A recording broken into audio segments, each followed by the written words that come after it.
puts you in a really tough position to try to convert a first down. So that is completely unacceptable in my mind. Um, I appreciate the effort that he plays with, and I thought he did a really nice job. Really, our whole line.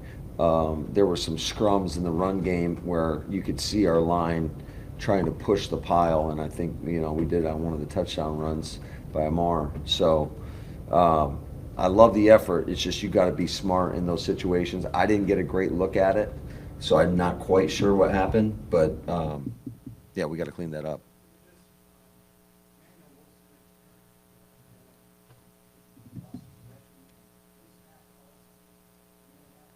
Yeah, he fumbled the football. He fumbled the football. That's the play that Belton got called for the face mask.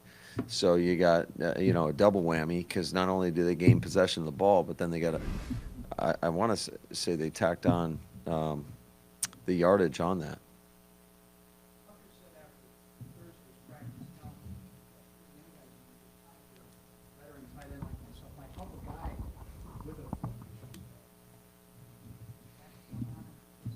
Oh yeah, absolutely. And in fact, I was really proud of our veterans that did not play in terms of their ability to stay locked in. And they're coaching the guys up. They're encouraging them.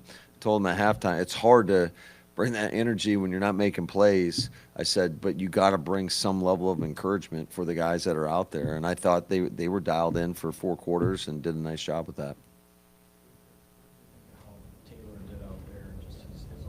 Yeah, I thought there was a lot of good things that he did. Obviously, led us on a couple of scoring drives. I do think there were a couple times where he put the ball in jeopardy in some tough situations, and we got bailed out by a penalty on the defense. So I think there's a lot to like, but also a lot to learn from. The ball that he had picked up, he didn't know that there was a penalty, that he had a free play there or anything. That was a bad decision. That was a bad decision. There were some bailout plays both ways. Do you guys look at, the result is one thing, but are you evaluating what actually happens in the play? In other words, 100%. You're still looking at how guys go out there and perform.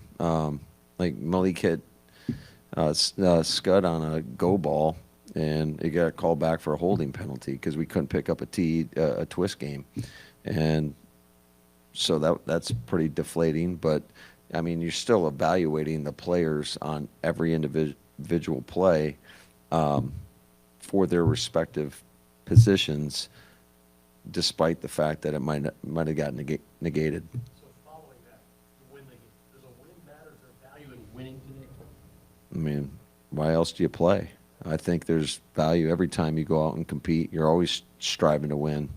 It always feels good to win. I mean, that's the name of the game. So you got to find a way to do it, and sometimes it's not as pretty as others. But bottom line is you got to find ways to do it.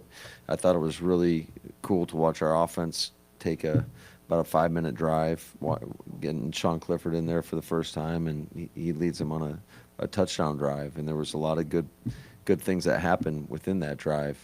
And also some plays that we didn't make where we had opportunities. I mean, when we get a receiver one-on-one and he beats the defender, we got to put the ball out for him. That happened a couple times with Nair tonight, where he got behind the defense, he got behind the corner, and we throw a ball short twice. Hicks and Cornelius Johnson have been making some nice catches in practice. Saw a couple in today's game as well, right? Talk about their progress. Yeah, I thought both those guys have really grown, I would say, from OTAs to where we are in training camp. I think they've shown a ton of growth. So I love how those guys are competing, and they're going out there and making plays. Injuries today, Lamar Brown and Marion Sorrell. You know what's the status of those guys? Yeah, Omar. Shut up. It's a kind of a scary deal. He'll be staying overnight, but he's got a chest contusion, and then Sorrell, he's got a knee, so we'll evaluate that further when we get back to Green Bay. Last one. Is Marshawn Lloyd okay? We'll see.